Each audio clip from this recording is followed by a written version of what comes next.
Now, we're seeing a reoccurring trend where so many men are dropping out of the workforce, right? No one seems to care about them. There's increased numbers of women getting hired over men. And I'm going to cover that in an example from some of this guy's stories. You can see on your screen right now, Andy Thomas. And also we're going to go through some articles here about the job market slowing down, and increasingly it's men who are being the victims of unemployment. And we're going to get perspective of CEOs too, who are saying that they prefer to hire women over men because they think men are competing with management to replace them. And then we're going to go through this LinkedIn article that shows that women are getting hired more than men, but somehow they tried to spin it with this somehow disadvantaging women. So just before we get started with this clip, if you relate to what I'm going to go through in this video and you're looking for career coaching, this is how I can help, right? If you feel like you're being replaced, overlooked, ignored in the hiring process, you feel like you're dealing with a lot of bias that's making it harder to break through. Many of my clients have secured jobs they're looking for, whether it's in the tech industry, finance, engineering. I've worked with people across many professional industries, and I've helped them secure jobs and promotions in situations where things are quite biased against them.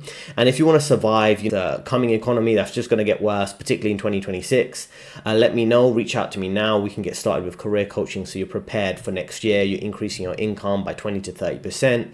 You're really sorting out all the different office politics that you're struggling with, because it's a very biased economy, obviously favoring the rich right now, and the poor are getting a lot of benefits. But if you watch my channel, typically you'd be somewhere in the middle class trying to make a living from your job and maybe use a side hustle too.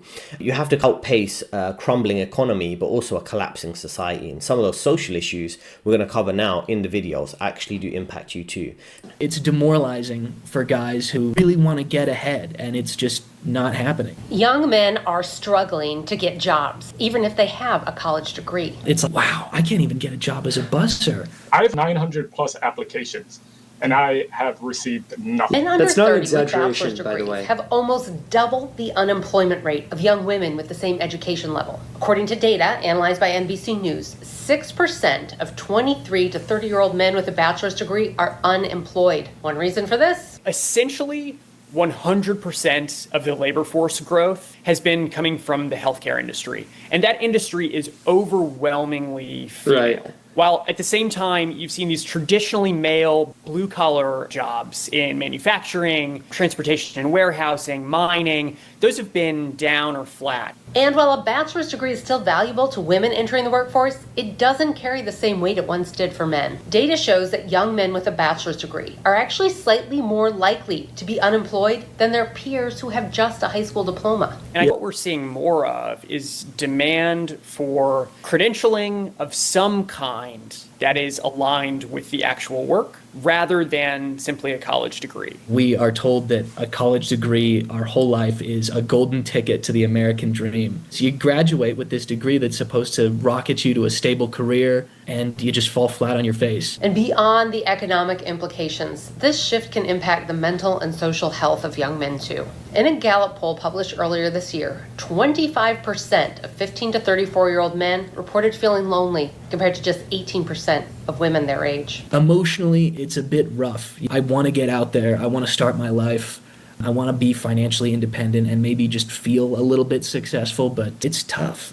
So the first thing I want to talk about is the demoralizing aspect of it, because many people think about it from a finance perspective. Oh, you want to get a job so you can get started on the career ladder, so you can buy a property and get on the property ladder. But there's so many social issues around that, because if you're a man, like I say, compared to women, more personally identified with your job, right? Typically men would be defined in some sense throughout history based on what they do, right?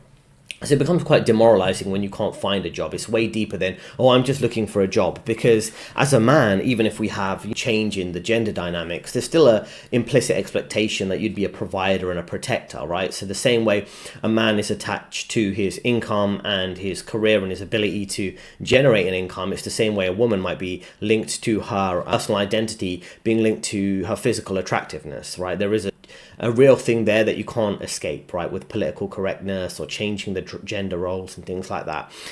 Now, what you see is he's talking about how some of the growth in the economy has been in traditionally woman-dominated industries like healthcare. So there'll be more hiring in nurses and things like that, which makes sense. Living with your parents also as a man, I know lots of people have different opinions. They say you should buy a house or move out as quick as possible so you're independent. And then other people have the opinion, well, actually, you should live with your parents because You can save money to buy a place to live, but often, sometimes people in that position, they never go up in their salary in terms of their income to move out, or by the time they save enough for a deposit, they end up only being able to buy a small 1-bedroom apartment. They really can't afford a family home, right? So it really does vary in terms of what the dynamics could be for you. And I just want to say that has social implications too, because of course, if you're a man living with your parents, you don't feel like you've fully grown up.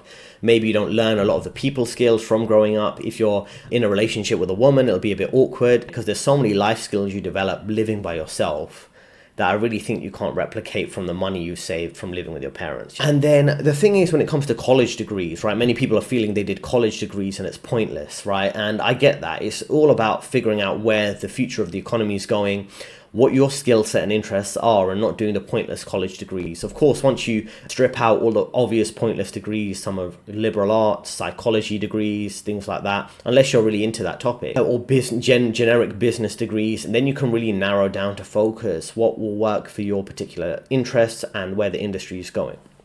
Now, a couple key statistics she shared. Firstly, she said something like there were 900 applications for every one job opportunity. It shows you how rough the job market is.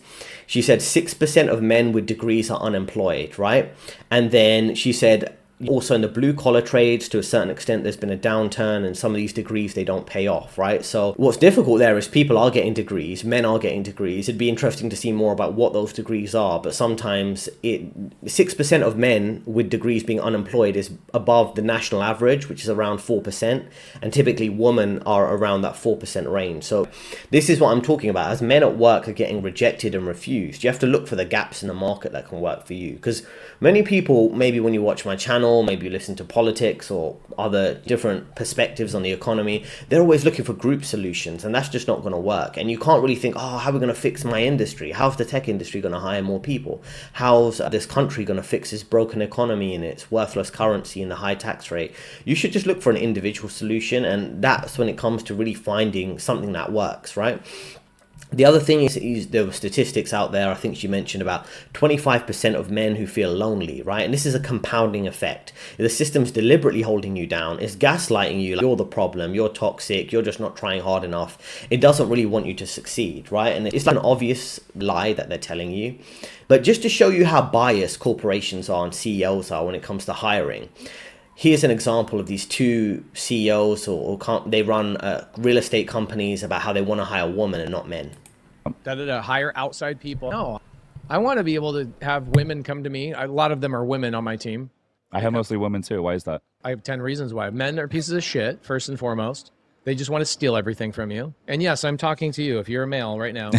Most men that want to come work for you, they're wired to have their own kingdom. Women are wired in a way, men are wired, me. Women are wired, they're support, right? They want to support, and they don't ever care about getting the limelight. In fact, they understand you getting the limelight benefits them. Men are like, wait, hold on a second. Rich is getting the limelight? So what do? Subconsciously, they go create their own thing. In fact, when they work for you, they're going home at night and writing down all the notes of what did I learn from Rich today so I can go and do my own thing. So they're essentially what they're doing is they're disassembling your own castle to gather the bricks to go build their own castle on the side. That's so good, dude. That's not what women do. Very rarely does a woman want to do that. Women are very much, I want to be a part of something bigger than myself, and I want to support that thing. And it's more of a natural nurture type of thing, a motherly feel. In addition to that, we've definitely tried to hire some males. And one thing I noticed is, which is ironic, is a lot of these males are a lot more sensitive than women. And I noticed the women's have a lot of them, just generally speaking. It's not for all. But I notice and realize that women tend to have better work ethic. Yep. And here's the thing. Better attention to detail. Yes. The attention to detail is insane compared to a dude. All my transaction coordinators, all females. Everybody that's onboarding my assets into the portfolio, everybody that talks to the tenants, they're all female. Their attention to detail is at a very high level. And when you say sensitive, you mean the dudes are like, I just don't want to work that hard. Or they're sensitive to constructive criticism and conversations, where women are a little bit less sensitive. They're more loyal. And I don't know, it's not that I've intentionally done it, but it's just happened that way. I have the same thing for me. I came from a family of 8 sisters and 3 brothers. So I have 12 kids in my family. So I thought it came from that. But naturally, I just found the better people for the job. Yeah. That's it. Absolutely. And I look at all these other people. Every acquisition person I had on my team that was a male, it was a 6-month time frame, and then they're out. and they're going and building their own team. And not only that, but they'll take other dudes with them, right? So the last time I really let men be in charge of my acquisition stuff is I had a guy named Tino. Shout out to Tino. Smart guy, really love him, great guy. But it was a whole thing where when he left, it was like he planned on leaving from day one, and you just gave me the keys to the kingdom. I could go and take it. What he did is he took 4 of my people with him, right? Like, That's crazy. Men are hostile. Like they will do some gangster stuff, which I appreciate, but also, dude, I'm not trying to give you the keys to the kingdom so you just steal them. Because what they did is you're not just stealing things from me, you're stealing stuff from the other people on the team. And so I have to protect my culture where I'm like, all right, I'm not going to put a man in charge of those types of things. So it just naturally the cards just called that way. Let's address these guys, right? Firstly, he can only get away with saying this about men, making these generalizations about men and not women, right? He has an Instagram channel too. I think that's where this went semi-viral. Women care about the group, but when it comes to sucking up to management, when it comes to keeping management in power, if a woman is at the same level as a man in a corporate hierarchy, she'll see the man as beneath him. She's not going to have a cooperative mentality with him often, right? She's focused on supporting the man in charge, right? Not the man at the same level as her, right? She'll typically compete with them, suck up to management and things like that. This idea that women have a better work ethic, a better attention to detail, that's debatable. I think that depends on individuals. Then he talks about them being more self-sacrificing and not having, and when he says that women are self-sacrificing, what he's saying is that in a way, they don't have healthy boundaries with work. They're healthy boundaries that a man typically would have to say no. A woman might feel like, oh, I have to keep the man in charge happy, even though she's going to say she hates patriarchy and things like that. She replaced her husband with her work boss, which is typically a man, an older man in senior management in some way, shape or form. And then she'll do everything to impress that man, treat the man like her husband by sacrificing her time to keep him happy and meet his work performance goals, right? While in real life, they don't have healthy relationships, or they're sleeping around, or they're ignoring their real husband and their real boyfriend to focus on keeping the man at work happy, which would be her manager. And they don't realize how warped it is, or how exploited it is, or how brainwashed it is. So I've debunked some of the positive points he's making about female employees, which actually make sense for maybe a man in charge, but for most of the male co-workers, it doesn't make sense.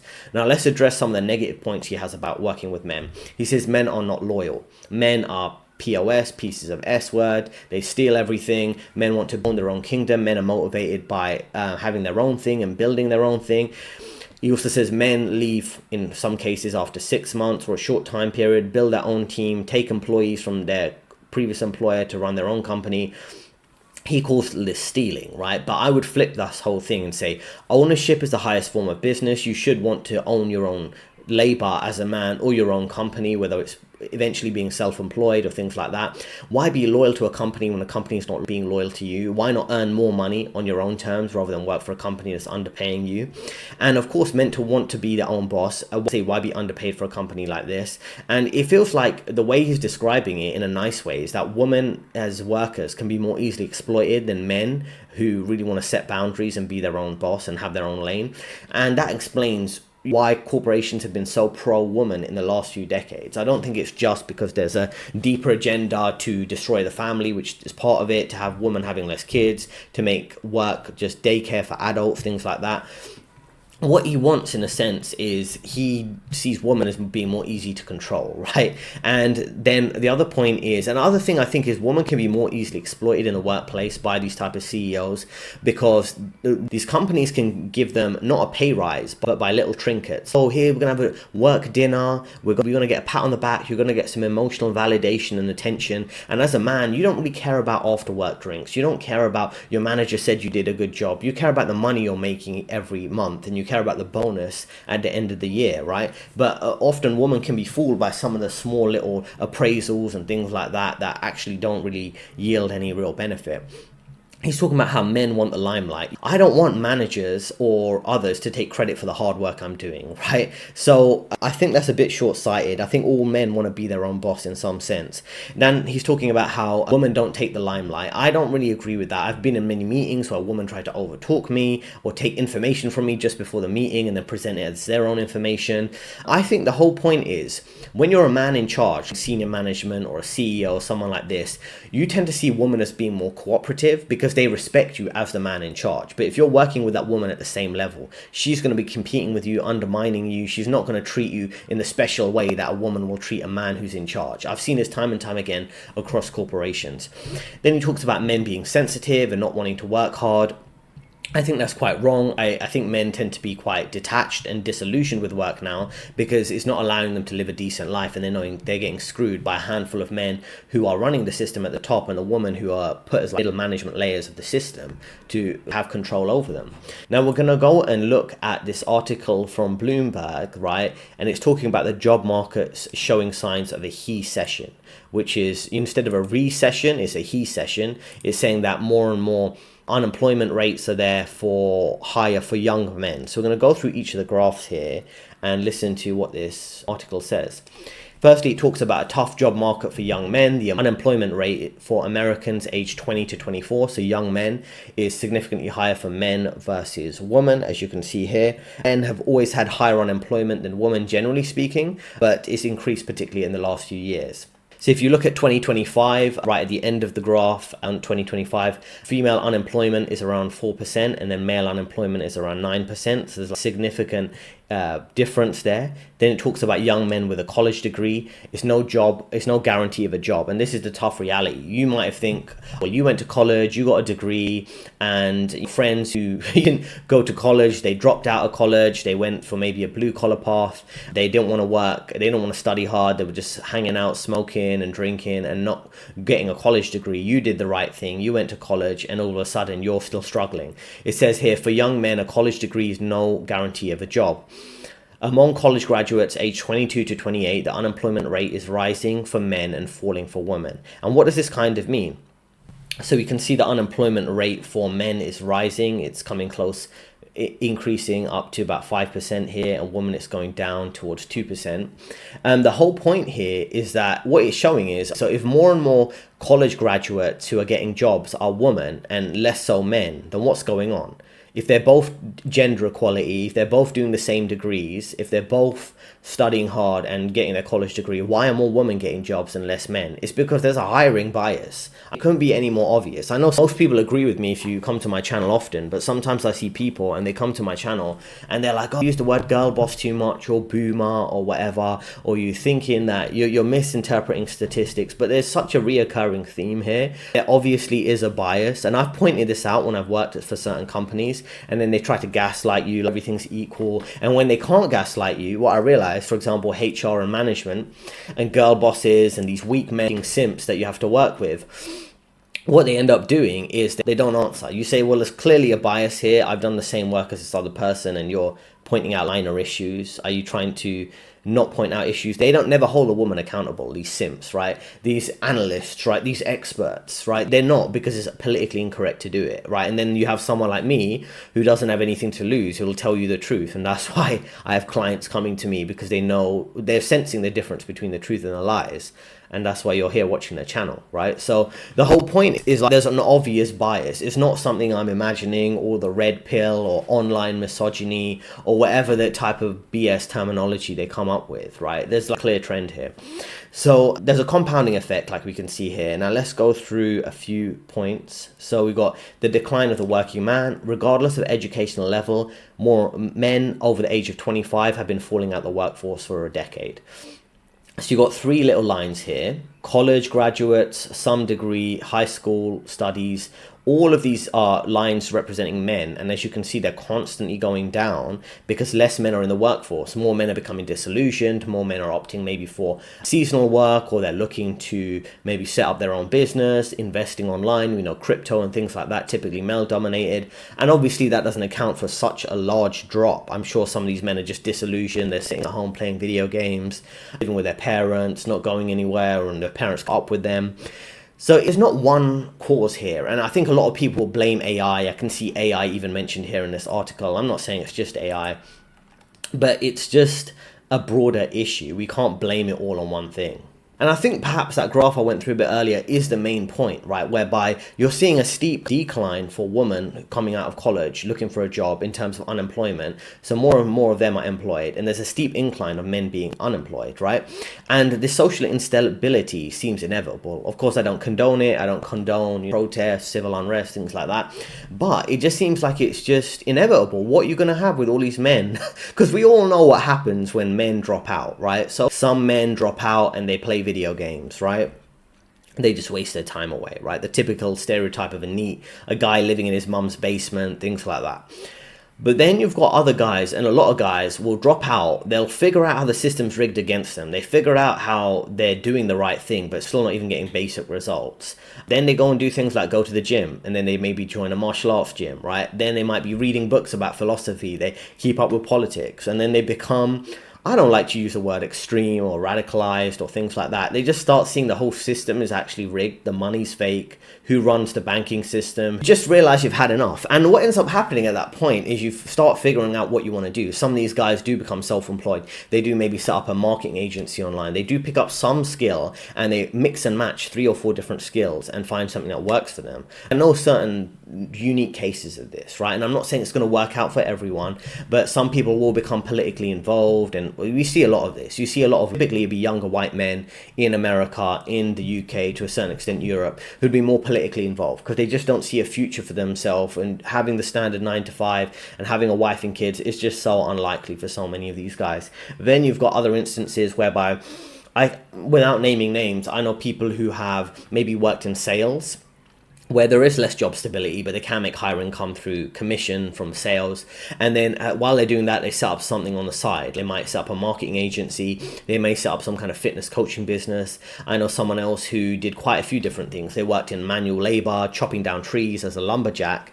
They realized they were exhausted by that, but they still had to do it. Then they worked as a bouncer and a security guard. They did some marketing work for local businesses. They also worked with helping fitness, and they learned martial arts themselves. They taught that to other people. The whole point is they end up mixing and matching this, and when they mix and match all these skill sets, firstly, they make themselves more resilient. They have more skin in the game. They have more of a barbell strategy, which means they kind of have a skill set in many different areas. So if there's a downturn in one, they can switch to another. It's not like they can only do one thing, which a lot of people with standard 9 to 5s, and a lot of these women with stable office jobs will only be able to do one thing. They'll get pigeonholed in that for a whole life. She might become a project manager or a business analyst, and that'll be the one thing she can do. And once she loses her job at one of those fancy corporate jobs that are giving her such an easy, comforting life, like I covered in other videos, she's going to struggle, because if there's a general downturn in her industry, she has 0 other skills. She's going to have to rely on some guy or her family to look after her until she can find a job, right? Whereas a guy has probably built 5 different skills in 5 different industries. Yeah, some of them are not glamorous, but he can do it quite well, right? I mentioned other cases on my videos where people who've been running successful podcasts, successful YouTube channels, but it's not guaranteed money, so they make some money on the side doing food delivery, right? When you mix and match these things, it sounds very dysfunctional in the short term, very chaotic, very risky, but you make yourself resilient over time, and you actually live a more of a free life. You don't have it all dictated by one employer telling you should do this, you should do that, you can't have this opinion, you can't do this. You end up having a bit more freedom, even though there is more risk involved. And as a man, I would say you should have a bit more of a higher risk tolerance, given you're a man, and also given that the society is just not giving you a viable, stable solution, right? Then we're going to look at this LinkedIn article, which is completely typical. Like I say, this establishment can't tell the truth to save their lives. That's why I'm here to break down what is actually going on. They write this article and says, women apply to fewer jobs than men, but are more likely to get hired. So they try to spin this narrative that women are applying to less jobs, but they're getting more jobs, but somehow women are more disadvantaged. It doesn't make sense. Shouldn't you be saying if women are applying to less jobs, but they're getting more jobs, that means there's a bias in favor of women? Now we're going to go to this point here. You can just look at the big numbers here. It says women are 16% more likely than men to get hired after applying to a job. Women are 18% more likely than men to get hired after applying for more senior roles. So not only are women getting more jobs than men at the same level, women are getting more jobs at a more senior level compared to men, right? The bias is quite obvious, right? It's, in my opinion, women are typically 30 to 40% more likely to be hired over my decade of experience in the finance industry, right? The research is quite warped, it's biased, and it's biased to basically blame men one way or the other, right? And it's kind of weird because I've read this in detail, and what it's saying, the reason why it's saying the system still disadvantages women, is saying the reason why women are more likely to get hired is because women are applying to jobs at the same level of their seniority. Typically, women are less likely to apply for stretch roles, which would mean roles slightly above her level of experience. So they have all these warped type of analysis that they've done to support this, right? And they're saying men are still advantaged because men apply for more senior roles, and typically they can be more confident to apply for those roles. Women are more likely to get hired because they're aiming for jobs at their same level or slightly more junior. It's completely ridiculous. It says here, research shows that in order to apply for a job, women need to feel they meet 100% of the criteria, while men usually apply after only meeting 60%. Then it has a tip, right? Even though it's already biased in favor of women, they have a tip to make it even more biased in favor. To encourage women to apply, be thoughtful about what you put in your job postings. Roles with endless list of requirements, nice to haves, and strict seniority demands can deter women from applying. So what he's saying here is if you're a company and you have a job description, be very careful and emotional about how you word things. Don't give too many expectations, too many requirements, because it can put off women from applying, which is completely ridiculous. You've changed the whole work environment to make it more emotional and effeminate. Now you want to change how you write job descriptions to make it to lower the expectations, to have less demand, so it's more likely that women are going to apply and get the job. Then it says here, given women's higher likelihood for getting hired once they apply, the key to establishing a gender balanced workforce may be getting more women in the pipeline. So what he's basically saying in one way, shape or form is you need to be hiring more women even though you're already hiring more women. And this goes back to the initial video, right? These guys who are disillusioned, typically younger men. Then you've got a clear case where they're coming out of colleges with their degrees, can't find those jobs. You've got these CEOs, delusional men in positions of power who don't seem to understand how biased the workforce is. Then you've got articles that are saying, well, actually, things aren't really biased against men, but maybe they are, right? So this is the type of reality a lot of you will be dealing with, right? I am someone who works with my clients to help them navigate the biased hiring process, deal with the situation where they might be being replaced, overlooked, dealing with layoffs. And my coaching helps you land those jobs, deal with promotions, deal with the office politics when you're dealing with this very dysfunctional society that does play out in the workforce. I'll help you survive the very difficult job market going into next year. Reach out to me, link in description, and I look forward to working with you. 2 recommended videos on the screen right now.